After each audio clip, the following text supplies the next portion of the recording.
ಆಗಿನ ನಮ್ಮ ಸರ್ಕಾರದ ಮುಖಾಂತರವಾಗಿ ಅಲ್ಲಿ ನಿಯಮಗಳನ್ನು ತಂದು ಆಕ್ಸಿಡೆಂಟ್ಗಳನ್ನು ನಿಯಂತ್ರಿಸಿದ್ಯಾರು ನಮ್ಮ ಸರ್ಕಾರ. ಈ ಎಷ್ಟೋ ಸಂದರ್ಭದಲ್ಲಿ ಈ ಸಿದ್ದರಾಮಯ್ಯನವರಾಗಲಿ ಅದು ಮಾದೇವಪ್ಪನವರಾಗಲಿ ಎಲ್ಲಿ ಹೋಗಿದ್ರು? ಇದರ ಈಗಿನವರೆಗಿನ ಅದರ ಅಂದಾಜು ವೆಚ್ಚ 8,500 ಕೋಟಿ ರೂಪಾಯಿ ಆಗಿದೆ. ಈ 8,500 ಕೋಟಿ ರೂಪಾಯಿನಲ್ಲಿ ಸನ್ಮಾನ್ಯ ಸಿದ್ದರಾಮಯ್ಯನವರು ಕೊಟ್ಟಿರುವಂತಹ 8,500 ರೂಪಾಯಿ ಏನಾದರೂ ಆ ಯೋಜನೆಯಲ್ಲಿ ಇತ್ತು ಅಂತಂದರೆ ನಾನು ಅವರಿಗೆ ಇದನ್ನು ಸಿದ್ದರಾಮಯ್ಯನವ್ರ ಹೈವೇ ಅಂತಲೇ ಮಾಡಿಬಿಡ್ತೀನಿ, ಅಥವಾ ಸಿದ್ದರಾಮಯ್ಯ ಮಹದೇವಪ್ಪ ಜೋಡಿ ರಸ್ತೆ ಅಂತ ಮಾಡಿಬಿಡೋಣ ಬೇಕಾದರೆ. ಎಲ್ಲ ಇದೆಯಾ? ಅವೈಜ್ಞಾನಿಕ ಅಂತ ಬೈಯುವಾಗ, ಅದು ಅಲ್ಲಿ ಕಳಪೆ ಕಾಮಗಾರಿ ಅನ್ನುವಾಗ, ನೀರು ತುಂಬಿದಾಗ ಬೈಯುವಾಗ ಯಾರೂ ಇರಲೇ ಇಲ್ಲ. ಮೊದಲು ಅದಕ್ಕಿಂತ ಹೊರತಾಗಿ ಹೇಳ್ತೀನಿ, ಒಂದೊಂದು ಸಮಸ್ಯೆ ಬಂದಾಗ್ಲೂ ಕೂಡ ಹೋಗಿ ಅಲ್ಲಿ ಅಧಿಕಾರಿಗಳನ್ನು ಕರೆಸಿ, ಲ್ಯಾಂಡ್ ಅಕ್ವಿಷನ್ ಆಫೀಸರ್ನ ಕರೆಸಿಬಿಟ್ಟು ಪ್ರತಿಯೊಂದು ಸಮಸ್ಯೆಯನ್ನು ಸಾಲ್ವ್ ಮಾಡಿದ್ದು ನಾನು. ಆದರೆ ಇದು ನನ್ನ ರಸ್ತೆ ಅಲ್ಲ, ಇದು ನರೇಂದ್ರ ಮೋದಿಜಿಯವರ ರಸ್ತೆ.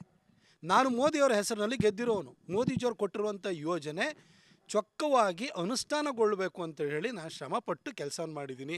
ನಾನೊಬ್ಬ ಒಂಥರ ಮೇಸ್ತ್ರಿ ಅಂತ ಅನ್ಬೋದು, ನೀವು ಕೆಲಸಗಾರ ಅಂತ ಅನ್ಬೋದು.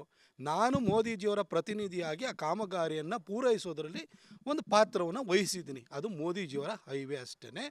ಇದರಲ್ಲಿ ಯಾರೋ ಶ್ರೇಯಸ್ ಪಡ್ಕೊಳ್ಳೋದಕ್ಕೆ ಅಲ್ಲಿ ಓಡಾಡ್ತಿರುವಂಥ ಜನ ಏನಂತ ಹೇಳ್ತಾರೆ ಕೇಳಿದ್ದು? ಇದು ಯಾರು ಹೈವೇ ಅಂತ ಹೇಳ್ತಿದ್ದಾರೆ? ಇದು ಮೋದಿ ಹೈವೇ ಅಂತ ಹೇಳ್ತಾರೋ ಅಥವಾ ಇನ್ಯಾರ್ದು ಅಂತ ಹೇಳ್ತಾರೋ? ಓಡಾಡೋ ಜನಕ್ಕೆ ಗೊತ್ತು.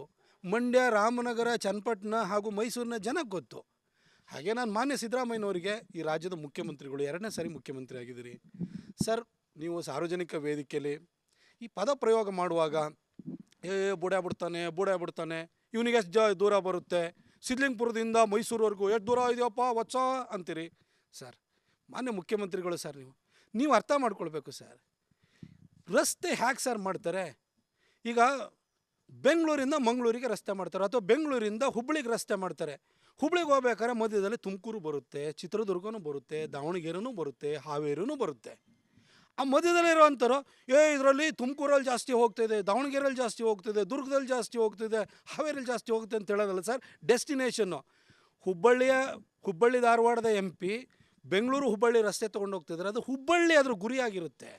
ಹಾಗೆ ಮಂಗಳೂರು MP ಬೆಂಗಳೂರಿಂದ ಮಂಗಳೂರಿಗೆ ತೊಗೊಂಡು ಹೋಗ್ತಿದ್ದಾರೆ ಅನ್ನೋ ಮಧ್ಯದಲ್ಲಿ ನಿಮಗೆ ತುಮಕೂರು ಜಿಲ್ಲೆನೂ ಸಿಗುತ್ತೆ, ಹಾಸನ ಜಿಲ್ಲೆನೂ ಸಿಗುತ್ತೆ.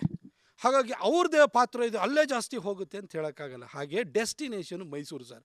ಹೈವೇನ ತಂದಿರೋಂಥದ್ದು ಬೆಂಗಳೂರಿಂದ ಮೈಸೂರಿಗೆ, ಬೆಂಗಳೂರಿಂದ ರಾಮನಗರ ತಂದಿರೋದಲ್ಲ, ಬೆಂಗಳೂರಿಂದ ಅಥವಾ ಮಂಡ್ಯಕ್ಕೆ ತಂದಿರೋದಲ್ಲ. ಅಲ್ಲಿ MP ಗಳು ಮಂಡ್ಯಕ್ಕೆ ತರ್ತಾರೆ, ಮೈಸೂರಿಗೆ ಯಾಕೆ ಸರ್ ಅವ್ರು ತರ್ತಾರೆ ಸರ್? ಈ ಒಂದು ಕನಿಷ್ಠ ವಿಚಾರ, ಅದು ಕನಿಷ್ಠ ವಿವೇಚನೆಯನ್ನು ಇಟ್ಕೊಂಡು ಮಾತಾಡಬೇಕಾಗುತ್ತೆ ಸರ್. ಸಿದ್ಲಿಂಗ್ಪುರದ ನಿನ್ನೆಲ್ಲ ಮುಂದಕ್ಕೆ ನಂದೇ ಆದ್ರೂ ಕೂಡ ಆ ರಸ್ತೆ ಹಾಳಾದಾಗೆಲ್ಲ ಯಾಕೆ ಸರ್ ನನ್ನನ್ನು ಬೈತಾಯಿದ್ರು? ಇದು ಮೈಸೂರಿಗೆ ಬರ್ತಾ ಇರೋ ರಸ್ತೆ, ಇದನ್ನ ಹೆಸರು ಹೇಳೋದು ಬೆಂಗಳೂರು ಮೈಸೂರು ಹೈವೇ ಅಂತ. ಹಾಗಾಗಿ ನೀವೊಂದು ಗುರುತರವಾದಂತಹ ಸ್ಥಾನದಲ್ಲಿದ್ದೀರಿ. ನಾನೊಬ್ಬ ಕೇವಲ MP ಸರ್, ನೀವು ರಾಜ್ಯದ ದೊರೆ. ನೀವು ಮಾತಾಡಬೇಕಾದ್ರೆ ಇಷ್ಟೊಂದು ಒಂದು ರೀತಿಯಲ್ಲಿ ತಾತ್ಸಾರದಿಂದ ಮಾತಾಡುವಂಥದ್ದು ನೀವು ಅಲಂಕರಿಸಿರುವಂತಹ ಸ್ಥಾನಕ್ಕೆ ಶೋಭೆ ತರಲ್ಲ ಅಂತ ಹೇಳಲಿಕ್ಕೆ ಬಯಸ್ತೀನಿ.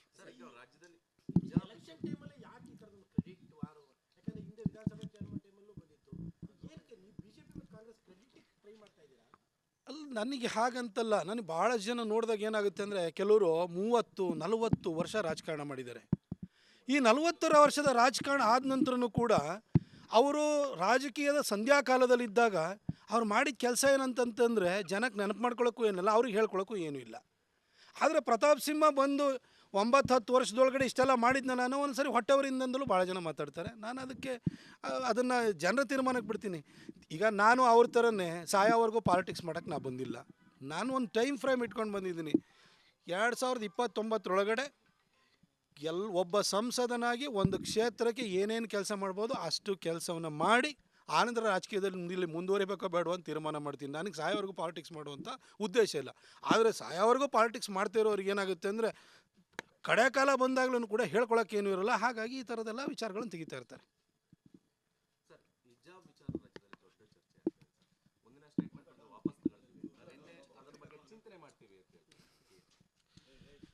ನೋಡಿ, ಸಮವಸ್ತ್ರ ಸಂಹಿತೆ ಅಂತ ಇಡೀ ಜಗತ್ತಿನಾದ್ಯಂತ ಇದೆ. ಅದು ಬರೀ ನಮ್ಮ ಕರ್ನಾಟಕದಲ್ಲಿ ಇರುವಂಥದ್ದಲ್ಲ. ಯಾಕೆ ಸಮವಸ್ತ್ರ ಸಂಹಿತೆ ಅಂತ ತರ್ದ್ರು ಅಂತಂದರೆ, ಮಕ್ಕಳು ಶಾಲೆಗೆ ಹೋಗುವಾಗ ಆ ಕಲಿಕಾ ವಾತಾವರಣ ಒಂದು ಸಮಾನ ಮನಸ್ಥಿತಿಯಲ್ಲಿ ನಡಿಬೇಕು. ಅದರಲ್ಲಿ ಬಡವ ಬಲಿದ ಅಂದರೆ ಬಡವ ಶ್ರೀಮಂತ, ಆ ಜಾತಿ ಈ ಜಾತಿ, ಮೇಲ್ಜಾತಿ ಕೆಳಜಾತಿ, ಮುಸ್ಲಿಮು